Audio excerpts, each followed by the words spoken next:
नमस्कार मंडळी, welcome back to my YouTube channel. मित्रांनो, गेल्या काही भागांपासून आपण ऐकतोय नारायण धारप लिखित सैतान ही कादंबरी. आपला आजचा भाग 4. मित्रांनो, मागच्या भागात लता बरोबर काय झालं हे तुम्हाला आठवत असेल. आठवतंय ना? आणि नसेल आठवत तर मग आधीचा भाग जाऊन पहा, ऐका आणि मग आजचा भाग ऐका. मित्रांनो, आजच्या भागात तुम्हाला असं काहीतरी कळणार आहे की सगळ्यांचेच धाबे दणाणणार आहेत. मग तयार आहात ना? सुरुवात करूयात आपल्या आजच्या भागाला.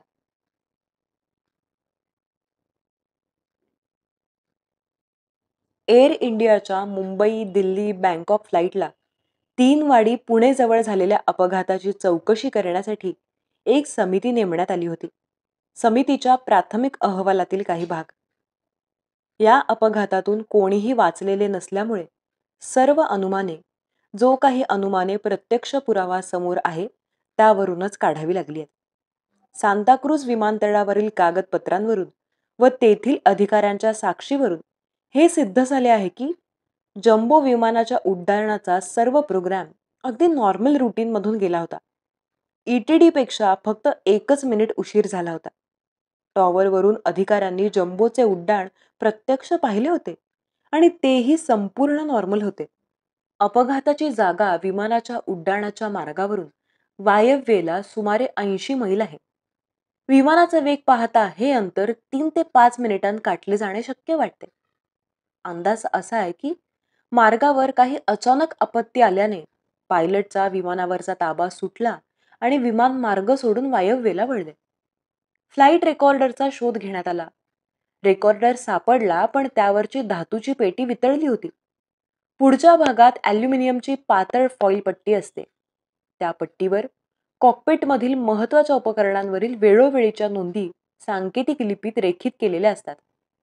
पुढचाच भाग उष्णतेला उघडा झाल्यामुळे पट्टीवरही अग्नीचा परिणाम झाला होता. त्यावरचा काजळीचा थर काढून टाकताच समजलं की तिची फारशी मोडतोड झालेली नाही. ही पट्टी रेकॉर्डरमधून काढून प्रयोगशाळेत डिकोडिंग करण्यासाठी पाठवण्यात आली. पट्टीवर पुढील 5 उपकरणांच्या नोंदी रेखलेल्या असतात.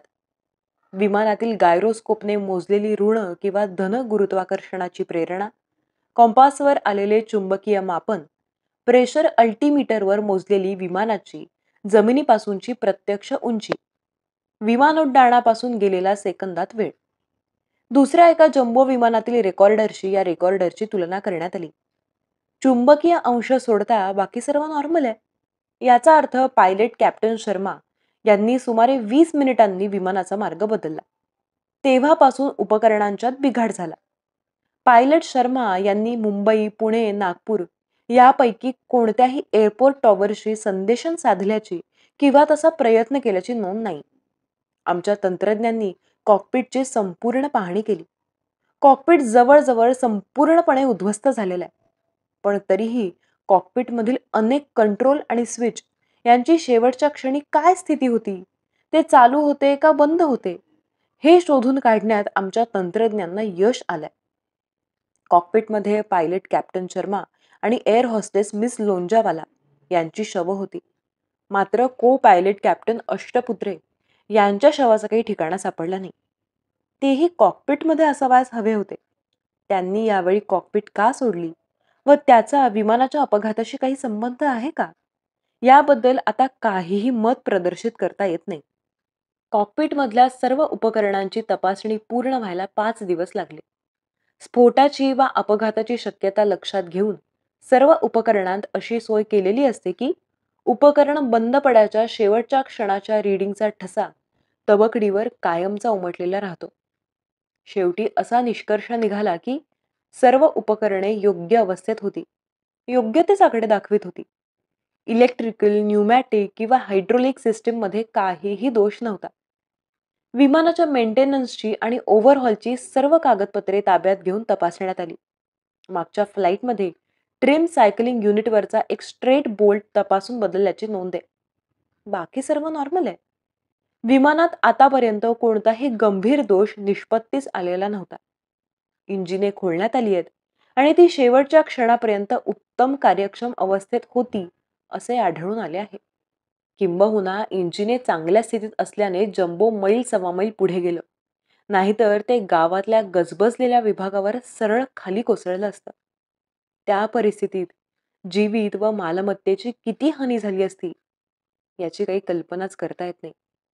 गावाच्या सुदैवाने ते टळलं. सर्व यांत्रिक घटनांबरोबरच ह्युमन फॅक्टरचा, मानवी घटकाचाही विचार करायला हवा. सर्व क्रू मेंबर्सची फ्लाईट, ट्रेनिंग रेकॉर्ड्स आणि त्यांचे मेडिकल रेकॉर्ड्स चेक करण्यात आली आहेत. त्याचप्रमाणे या प्रत्येकावर गेल्या काही महिन्यात कामाचा कितपत बोजा पडला होता. त्याचप्रमाणे या उड्डाणाआधी जबाबदार व्यक्तींना आवश्यक तेवढी पुरेशी विश्रांती मिळाली होती की नाही याचाही तपास घेण्यात आलाय. जे काही सामान आगीतून वाचून हाती लागले त्यावरून क्रू मेंबर्सपैकी कोणाला काही मादक द्रव्याचे व्यसन होते का याचाही तपास घेण्यात आला. काहीही नाही. यापैकी कशातही काहीही संशयास्पद नाही. विमानात आणि विमानाबाहेर मृत शरीरे कोणत्या अवस्थेत कशी पडली होती यांचा एक आराखडा तयार करण्यात आला. काही देह इतक्या जोराने बाहेर फेकले गेले होते की ते जवळजवळ 60 फूट अंतरावरच्या नदीत पडले होते. पण महत्वाची गोष्ट ही आहे की विमानात जे मृतदेह सापडले ते मागच्या बाजूला एकमेकांवर एक रचलेले सापडले. कौलारू घराच्या छपरावरची कौल रांगेने एकावर एक रचलेली असतात तसे. आगीच्या भडक्यात ते इतके विद्रूप झाले होते की ओळख पटणे शक्यच नव्हते. पण शरीराच्या अवयवांची जी काटछाट झाली होती त्यावरून एक अनुमान काढण्यास जागा आहे. आगीपूर्वी विमानात एखादा प्रचंड स्फोट झाला असावा.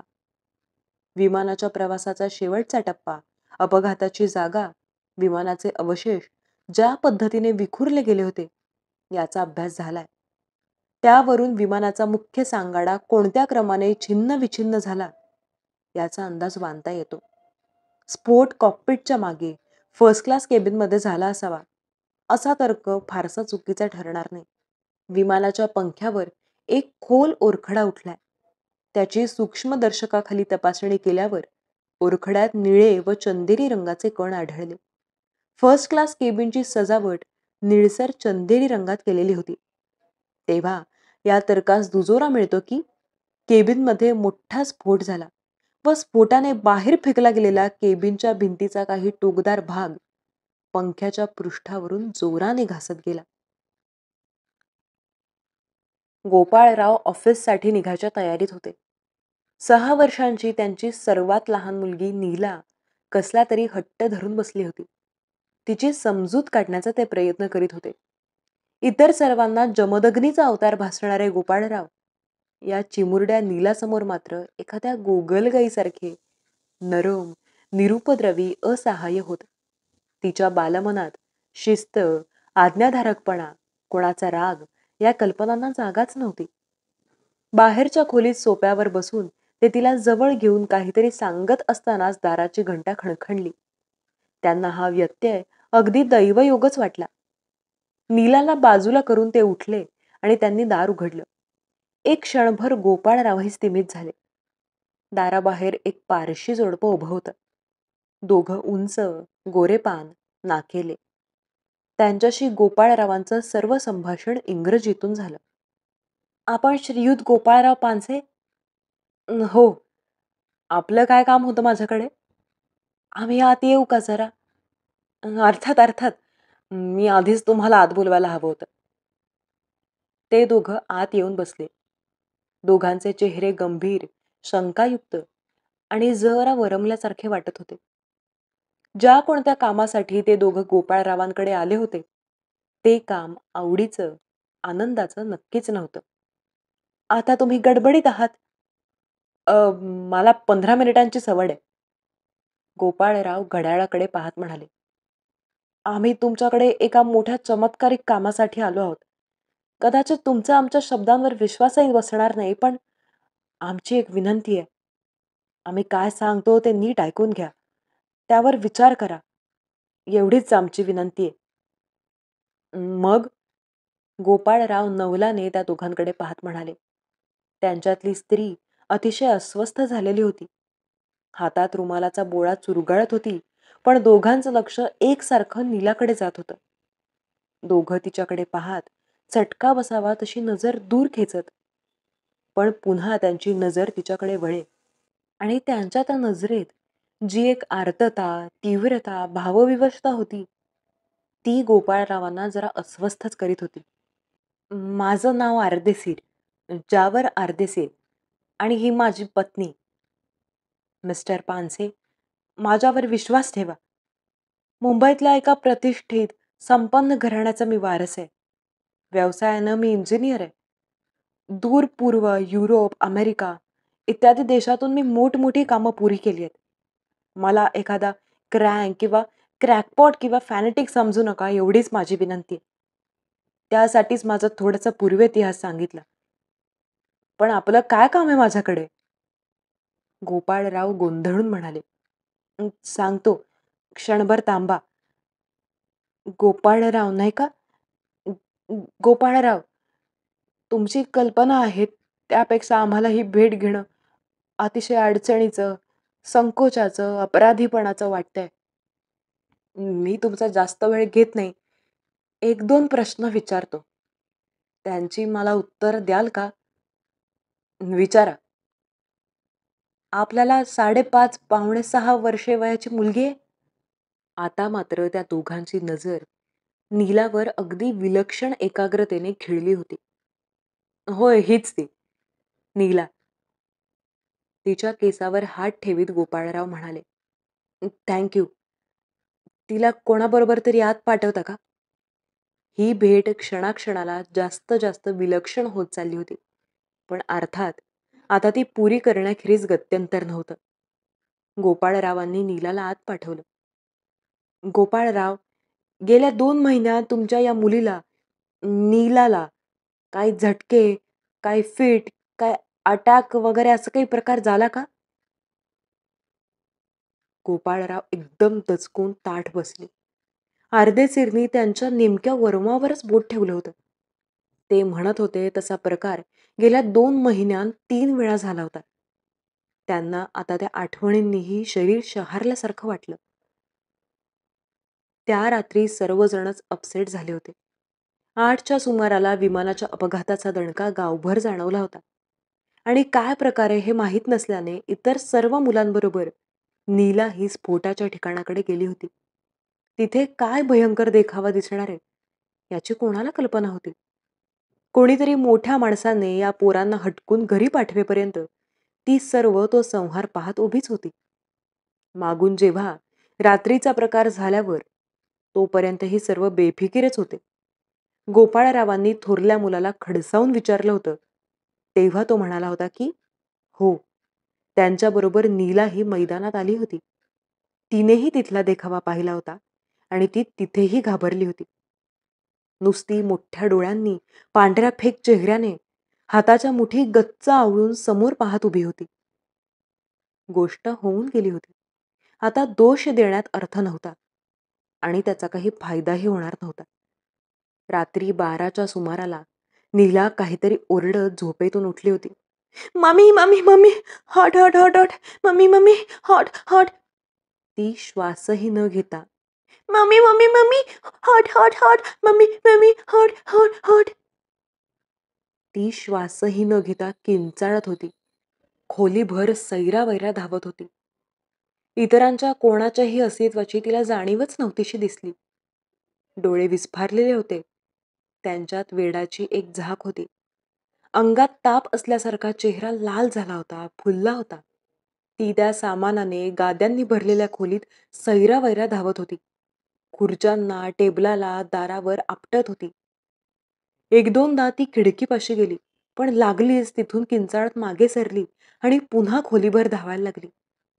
आणि तोंडातून एकसारखे ते 2च शब्द, एकाला एक लागून मध्ये अंतर न ठेवता येत होते. "Mummy, mummy, hot, hot, mummy, mummy, mummy, hot, hot, hot." खोलीत आल्या आल्या गोपाळरावांनी नीलाची अवस्था पाहिली आणि थोरल्या मुलाला डॉक्टरांकडे पिटाळलं. "काय वाटेल ते झालं तरी त्यांना बरोबर घेऊन येच." ते त्याच्या पाठमोऱ्या आकृतीकडे पाहत ओरडले. "तुम्ही सगळे खोलीबाहेर व्हा." ते ओरडले. घरातल्या सर्वांनीच खोलीत गर्दी केली होती. गोपाळरावांच्या आज्ञेसरशी खोली रिकामी झाली. खोलीत राहिली फक्त नीला. एखाद्या फुलपाखरासारखी खोलीभर भिरभिरणारी. धापा टाकत तेच ते 2 शब्द पुन्हा पुन्हा बोलणारी. सारखी सारखी काचेच्या 2 खिडक्यांकडे जाणारी आणि जवळ जाताच किंचाळून मागे सरणारी.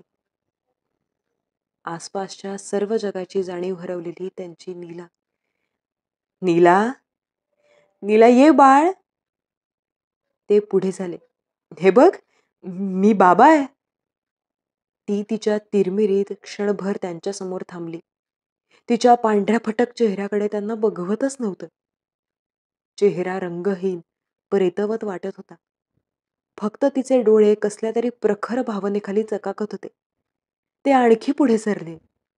पण त्यांच्या हातांचा एक स्पर्श होताच ती किंचाळून गर्रकन वळली आणि पुन्हा खोलीत गिरक्या मारायला लागली. तिची प्रतिक्रिया पाहता पुढे होण्याची त्यांना हिंमत होईना. न जाणो आणखीच काहीतरी भलतं-सलतं व्हायचं. ते नुसतेच तिच्याकडे असहाय्यपणे पाहत उभे राहिले. वेळेला अर्थ राहिला नाही. आणि मग डॉक्टर आले.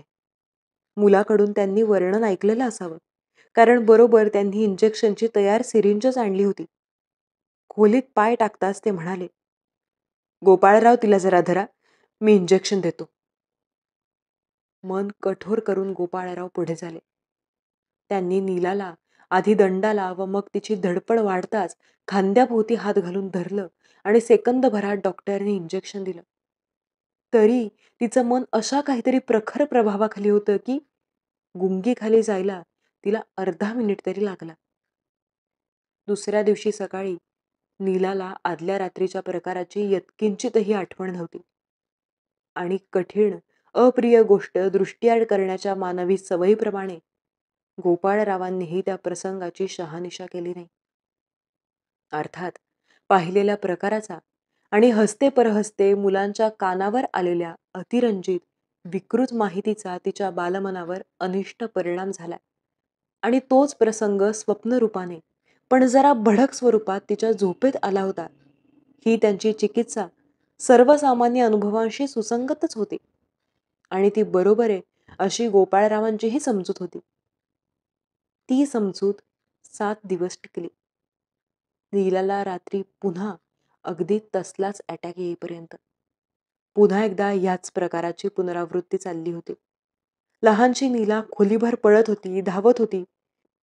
Mummy mummy, hot hot hot, mummy mummy, hot hot hot hot hot hot hot hot hot hot.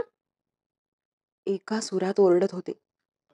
तिच्या पांढऱ्या फटक, भयभीत, विकृत, ओढावलेल्या चेहऱ्याकडे पाहवत नव्हतं. ती सारखी सारखी खिडकीकडे जात होती. काचेला हात लागताच किंचाळून मागे सरत होती. पुन्हा खोलीभर भिरभिरत होती. तिचा रोजच्या जगाशी संबंध तुटला होता. ती स्वतःच्याच कोणत्या तरी अदृश्य, अस्पर्श, अगम्य जगात बंदिवान झाली होती. तिच्यावर प्राणाहूनही जास्त प्रेम करणारे सर्वजण परके, असहाय्य, स्तिमित होऊन नुसते पाहत होते. त्यांच्या हाका, त्यांचे स्पर्श तिच्यापर्यंत पोचूच शकत नव्हते. पुन्हा एकदा धावपळ, डॉक्टरांना बोलावणं, त्यांचं ते झोपेचं इंजेक्शन. गोपाळराव रात्रभर नीलाच्या पलंगाशेजारी बसून होते. हा असा काहीतरी प्रकार होता की तो त्यांच्या अनुभवाबाहेरचा, समजापलीकडचा होता. आता केवळ ते तिचं स्वप्न राहिलं नव्हतं, कारण नीला झोपल्यावर यांनी तिचे दोन्ही हात पांघरुणाखाली घालण्यासाठी उचलले होते. तेव्हा त्यांना दिसलं होतं की दोन्ही हातांचे पंजे किंचित भाजल्यासारखे दिसतायत. स्वप्नाचं सत्यसृष्टीवर इतकं भयानक आक्रमण होऊ शकतं. मागच्यासारखीच याही खेपेस नीलाला रात्रीच्या प्रकाराची काहीही आठवण नव्हती. मात्र दोन्ही तळहातांची आगाग होते ती सकाळपासून म्हणत होती. डॉक्टर सकाळी आले होते, पण त्यांना तिच्या थोड्याशा तापाशिवाय तो शारीरिक थकव्याने, मानसिक यातायातीने शक्य होता. त्याखेरीज इतर काहीही आढळलं नाही. गोपाळराव, ते म्हणाले, मला हा प्रकार फारसा आवडत नाही आणि अगदी खरं सांगायचं म्हणजे मला याचा नीटसा उलगडाही होत नाही. माझा सल्ला ऐकणार असाल तर डॉक्टर मेहता नावाचे सायकॅट्रिस्ट आहेत. त्यांना तिला एकदा पाहू दे आणि आजच अपॉइंटमेंट ठरवा. 2-3 दिवस तरी लागतील. नशिबाने गोपाळरावांना दुसऱ्या दिवशी संध्याकाळची अपॉइंटमेंट मिळाली. डॉक्टर मेहता सायकॅट्रिस्ट होते. मानसोपचार तज्ज्ञ होते. फॅमिली डॉक्टरांचा रिपोर्ट बराच वेळ अभ्यासल्यानंतर त्यांनी स्वतः नीलाची तपासणी केली.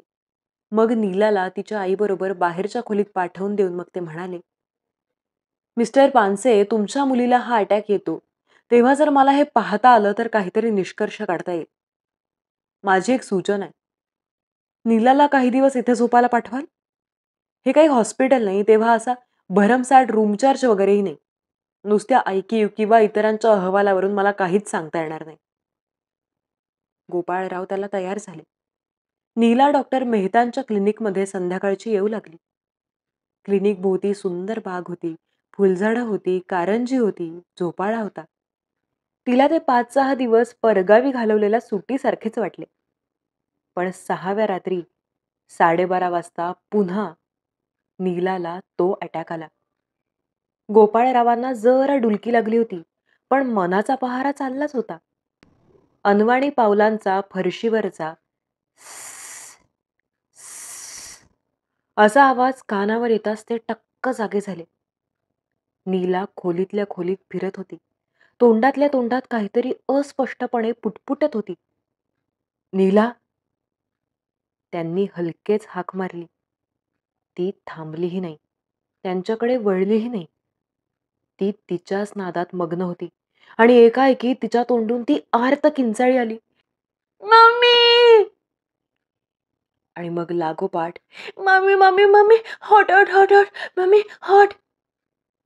गोपाळरावांचं काळीज पोलादी पट्टीने आवळल्यासारखं झालं. पुन्हा एकदा त्यांची नीला जगाची रेषा ओलांडून त्या भयानक, अगम्य यातनांनी भरलेल्या प्रदेशात गेली होती. तिला यातना होत होत्या. तिला मदतीची जरुरी होती. तिच्या भ्रमाच्या, स्वप्नाच्या, कशाच्या तरी पोलादी पिंजऱ्यात ती अडकली होती.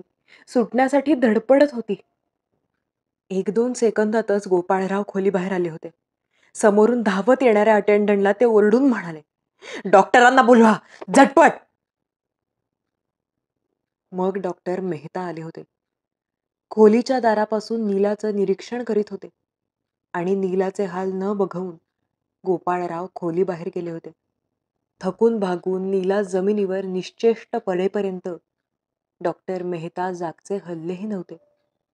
मग त्यांनी नीलाच्या शरीराला स्पर्श केला. 3च्या आसपास तरी तिच्या अंगात ताप होता आणि दोन्ही हातांची बोटं आणि तळवे कशाने तरी भाजले असावे तसे दिसत होते.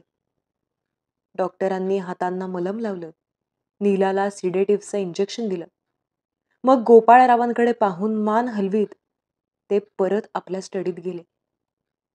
दुसऱ्या दिवशी त्यांनी नीलाला डिस्चार्ज दिला. तिला पुन्हा अटॅक आला तर वापरण्यासाठी निंबुटॉलच्या सपोजिटरीज दिल्या आणि मग इतर अँटीपायरेटिक, अनॅल्जेसिक गोळ्या वगैरे.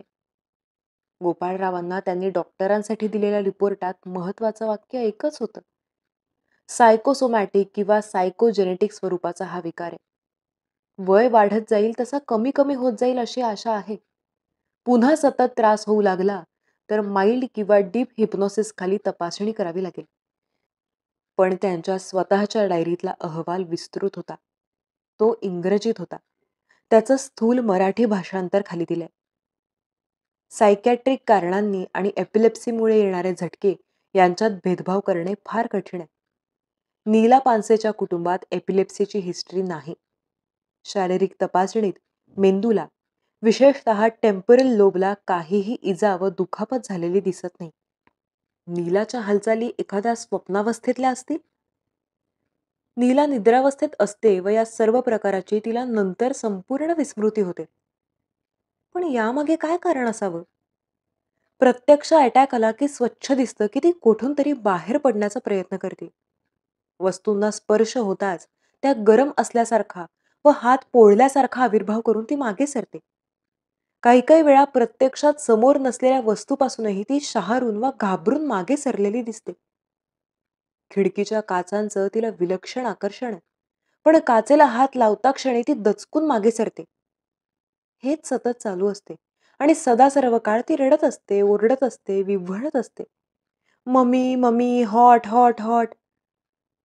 थकव्याने, दमडुकीने हालचाल अशक्य होऊन ती खाली कोसळेपर्यंत हे चाललं होतं.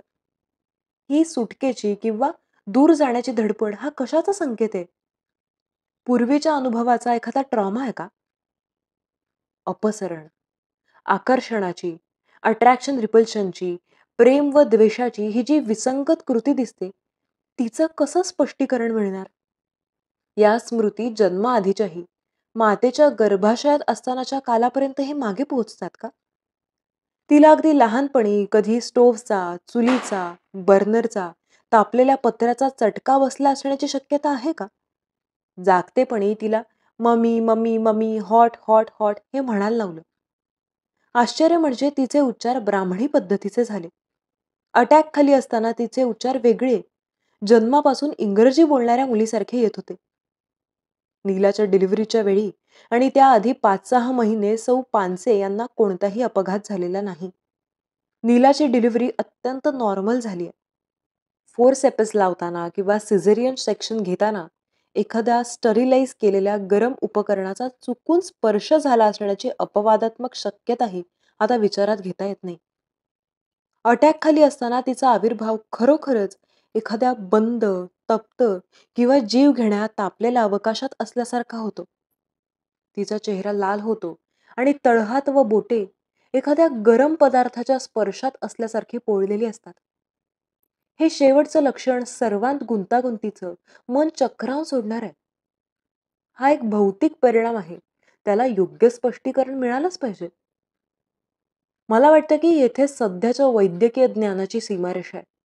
यापुढच्या विकार अनुभवांचे ज्ञान इतके तोकडे आहे की अचूक निदान अशक्यप्राय वाटते. युग यांची आर्च टाईपची कल्पना मनात येते. असं म्हणता येईल की नीला ज्या अनुभवातून जात आहे तो तिचा स्वतःचा नाही, पण तो तिच्या मनात आला आहे. जी एक सामूहिक, वांशिक सुप्त स्मृतींची, अव्यक्त अनुभवांच्या साठ्याची कल्पना आहे ती इथे कितपत लागू पडेल? क्रोमोसोमचे रंगसूत्र जर शारीरिक वारसा पुढे वागवतं, तर मग त्यातल्याच असंख्य दुव्यात काही इन्स्टिंक्टसाठी, प्रवृत्तीसाठी, वांशिक स्मृतीसाठी कशावरून राखून ठेवलेले नसतील? अर्थात हे आत्मचिंतन आहे. एक मानसोपचार तज्ज्ञ या नात्याने मी हे विचार प्रकटपणे मांडू शकत नाही. आर्देसीरच्या त्या एका प्रश्नाने गोपाळरावांच्या डोळ्यांसमोरून हा सारा इतिहास सरकत गेला. त्या प्रकाराची त्यांनी धास्तीच घेतली होती. आता अचानकपणे त्याचा असा उल्लेख येताच ते दचकले. ते शेवटी म्हणाले, आपण मला संपूर्ण परके आहात. अशा प्रापंचिक व खासगी गोष्टीत तुम्ही लक्ष घालणं अशिष्टसंमतच नाही का? आहे, पण त्याला कारणही तसंच जोरदार आहे. निदान माझं बोलणं ऐकून घेण्याचं तरी तुम्ही सौजन्य दाखवाल? सांगा तुम्ही, पण माझ्याशी त्याचा काय संबंध असू शकेल याची मला काही कल्पनाच येत नाही. गोपाळराव घड्याळाकडे पाहत जरा त्रासिकपणे म्हणाले, गोपाळराव, 3 वाडीच्या जवळ काही दिवसांपूर्वी एक विमान कोसळलं. त्यात 300च्या वर माणसांचे बळी गेले. गोपाळराव, त्या उतारूंमध्ये डेझी होती. माझी 6 वर्षांची मुलगी. डेझी होती गोपाळराव. आणि ती? गोपाळरावांनी प्रश्न अर्धवटच ठेवला. होय, तीही त्यातच स्वर्गवासी झाली. तिलाही निगृण काळाने आमच्यापासून हिरावून नेलं. आम्हाला ती एकुलती एक मुलगी होती गोपाळराव. म, मला मला अतिशय वाईट वाटलं हे ऐकून अर्देशीर. अर्देशीरना आवाज परत काबूत आणायला काही वेळ कष्ट लागले. आम्ही अपघातानंतर इथे आलो होतो. डेझीचा डेझीच्या मृत शरीराचा काहीही अवशेष आम्हाला मिळू शकला नाही. दुःखाने, वियोगाने आम्हा दोघांना वेडच लागण्याची पाळी आली होती. आयुष्यात अर्थ नव्हता. सर्व जग एका प्रचंड स्मशानासारखं झालं होतं.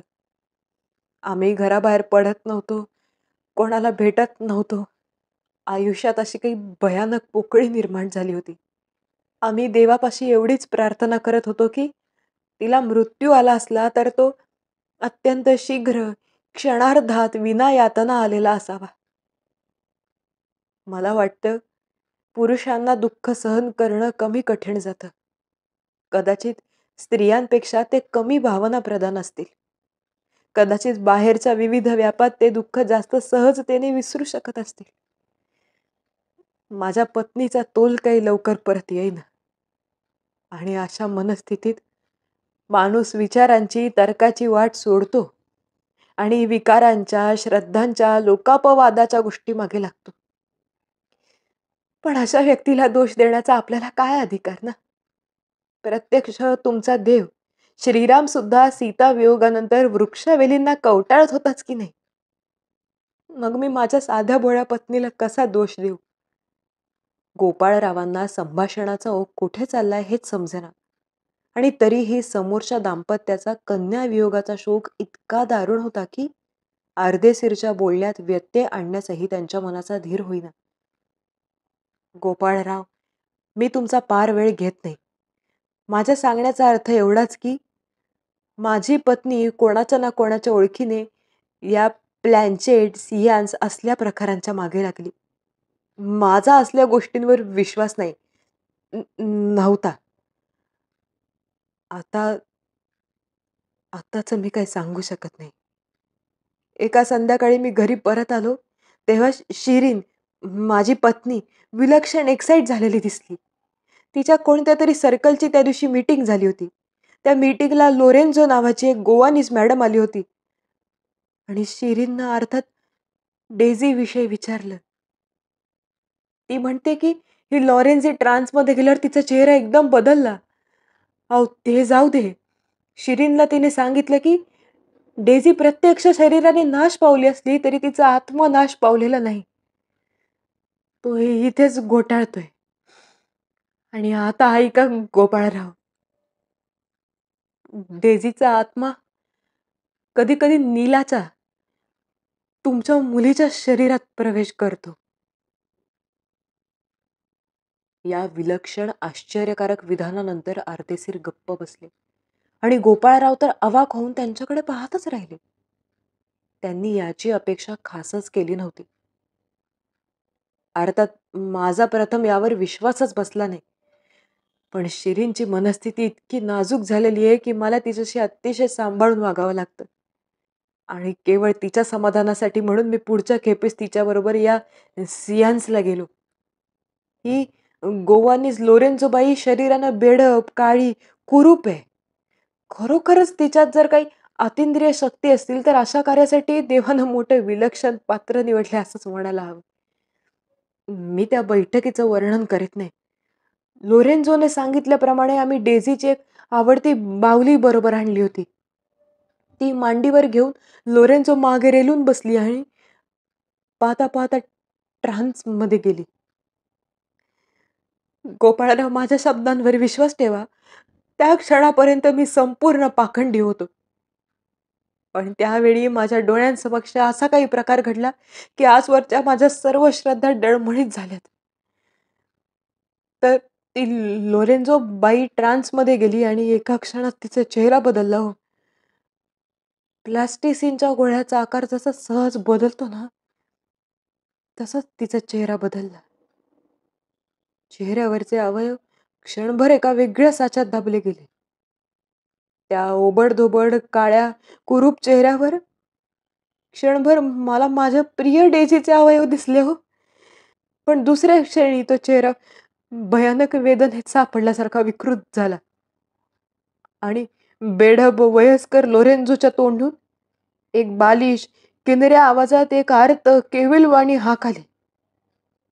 लोरेन्झो दोन्ही हात हवेत हलवीत ओरडत होती, mummy mummy mummy, hot hot hot. Gopalrao, तो डेझीचा आवाज होता.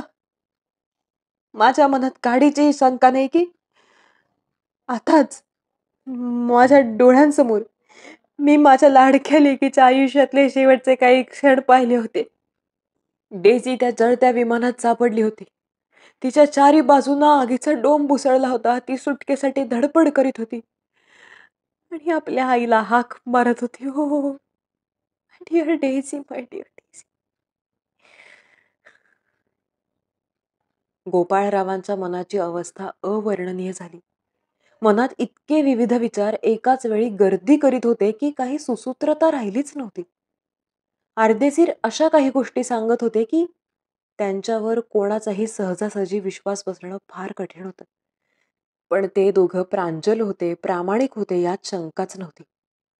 पण त्या गोवानीसबाईचे शब्द अगदी थेट नीलाच्या उद्गारांचीच नक्कल. आणि ती लोरेन्झो म्हणत होती की ती मृत डेझी कधी कधी नीलाच्या, त्यांच्या प्रिय, लाडक्या, अजाण, निरागस नीलाच्या शरीरात वास करते. पण म्हणजे एखाद्या भूताने पछाडण्याचाच हा प्रकार नाही का झाला? गोपाळराव गोपाळरावांची चर्या कठीण झालेली दिसताच अर्देशीर म्हणाले, केवळ थोताण किंवा अशक्य म्हणून ही गोष्ट हातोहात झिडकारून टाकू नका. माझं सांगणं अजून संपलेलं नाही, ते ऐका. काही वेळाने लोरेन्झो एक प्रकारच्या कोमात पडली. चेहऱ्यावर पाणी मारून नाकापाशी स्मेलिंग सॉल्टची बाटली धरून आम्ही तिला शुद्धीवर आणलं. ती बराच वेळ अशी अर्धवट अवस्थेत होती. ती बराच वेळ अशा अवस्थेत होती. मग काही वेळाने सुमारे अर्ध्या तासाने ती नॉर्मल झाली. ट्रान्समध्ये घडलेला प्रकार तिला अजिबात आठवत नव्हता. ती म्हणते की तिला एवढं जाणवलं की एका शक्तिशाली अस्तित्वाशी तिचा संपर्क आला होता. पुन्हा एकदा ती मला खात्री देऊन सांगायला लागली की डेझीचा आत्मा इहलोक सोडून गेला नाही. संधी मिळेल तेव्हा तो नीलाच्या शरीरात प्रवेश करतो. गोपाळराव, या गोष्टी समजायला कठीण आहेत. आपले नेहमीचे नियम इथे लागू पडत नाहीत. माझी काय अवस्था झाली हे मी शब्दात सांगू शकत नाही. कदाचित मी लोरेन्झोच्या शब्दावर विश्वास ठेवलाही नसता, पण मला माझ्या पत्नीचा विचार करणं भाग आहे. लोरेन्झोने जे वर्णन केलं ते तुमच्या मुलीशी हुबेहूब जुळणार आहे. गेले 15 दिवस माझी पत्नी आणि मी अपघाताच्या आसपासच्या भागात संध्याकाळ सकाळ फिरतो आणि 2-3 दिवसांपूर्वी आम्हाला तुमची मुलगी नीला या घरातून बाहेर पडताना दिसली. मला माफ करा, पण गेले 2 दिवस आम्ही सतत तिच्यावर नजर ठेवून आहोत. नीलात आणि तुमच्या मुलीत काही साम्य आहे का? गोपाळराव म्हणाले, मुळीच नाही. पण मग समजा तुमच्या म्हणण्यात काही तथ्य आहे असं घटकाभर मानलं तरी तुमच्या मुलीने किंवा तिच्या आत्म्याने म्हणा, नीलाचीच निवड का करावी? याला काही कारण आहे का? गोपाळराव, मी एकदा सांगितलं ना, ती दुनियाच वेगळी आहे. तिथली कारणं आपल्याला माहिती नाहीत. हेतू अगम्य आहेत, परिणाम अकल्पनीय होतात. पण मी तुमची भेट घेतली त्याचं कारण अजून सांगायचंच आहे. माझ्या पहिल्या प्रश्नाचं उत्तर द्या. गेल्या काही दिवसांत तुमच्या नीलाला असे काही अटॅक्स आले का? होय. निरुपायाने गोपाळरावांना सत्य तेच सांगावं लागलं. त्याचं स्वरूप काय होतं? मिस्टर अर्देशीर, हे पहा. गोपाळरावांचा आवाज जरा चढायला लागला होता. Please Gopalrao, mister Panse, please. हात वर करीत अर्देशीर म्हणाले, इथे आपल्या मानापमानाचा, खाजगीचा, शिष्ट अशिष्टाचा प्रश्न नाही. तुमच्या नीलाच्या शारीरिक सुरक्षिततेचाही प्रश्न आहे हा. नीलावर तर तुमचं प्रेम आहे ना? तिला काही होऊ नये अशी तुमची इच्छा आहे? नीलाची सुरक्षितता? नीलाला काही होणार? गोपाळरावांचा राग क्षणार्धात पार विरघळला. हे काय नवीनच सांगत होते हे अर्देशीर? गोपाळराव, प्लीज. आपण दोघेही पिते आहोत. दोघांच्या कन्या मोठ्या विलक्षण गुंत्यात सापडल्यात. मला सांगा, मोकळेपणाने सांगा. नीलाला असे काही अटॅक्स आले होते का?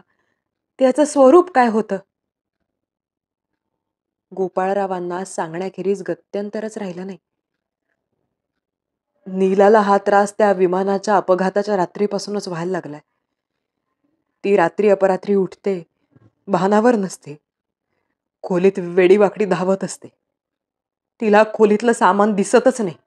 ती सारखी खिडक्यांकडे, काचेच्या खिडक्यांकडे धावत असते. पण प्रत्यक्ष काचेला हात लागण्यापूर्वीच किंचाळून मागे सरत असते. आणि आणि ती तोंडाने सारखी ओरडत असते. काय? अर्देशीर अगदी हलके म्हणाले, तुम्ही ऐकलेत ते शब्द. Mummy mummy mummy, hot hot hot.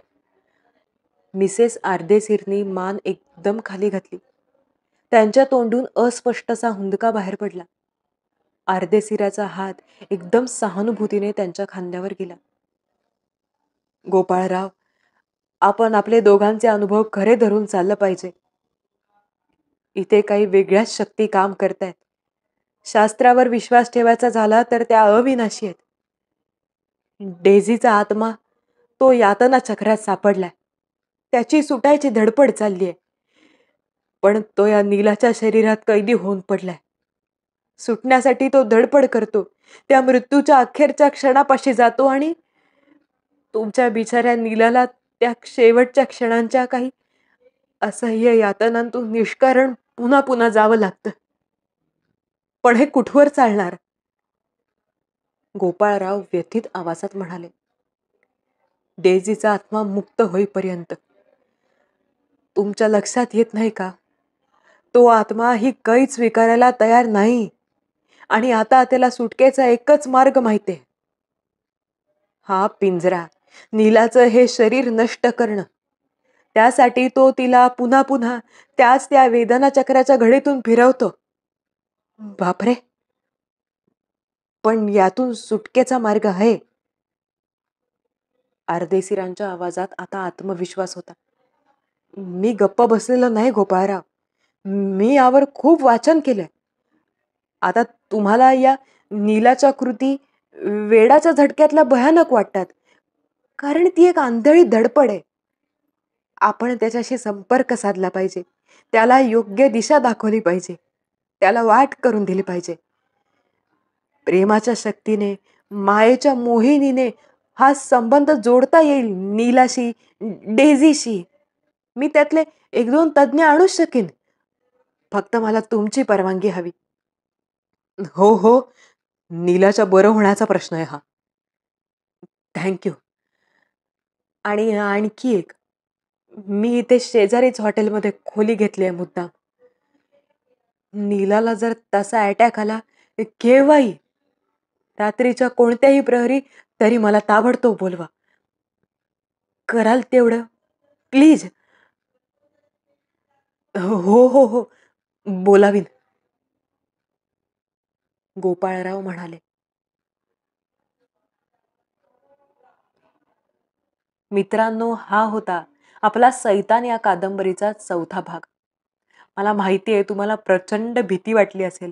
वाटलं असेल की हे काहीतरी काय विचित्र आहे आणि हे किती भयंकर आहे. आणि मुळात सगळ्यात महत्त्वाची गोष्ट, आता यातून हे लोक बाहेर पडणार कसे? आता ते बाहेर कसे पडतायत, त्यासाठी ते काय करतायत किंवा पडता येतंय की नाही, हे ऐकण्यासाठी तुम्हाला पुढचे भाग नक्कीच ऐकावे लागतील. मग भेटूयात आपल्या पुढच्या भागात. तोपर्यंत धन्यवाद आणि थँक यू.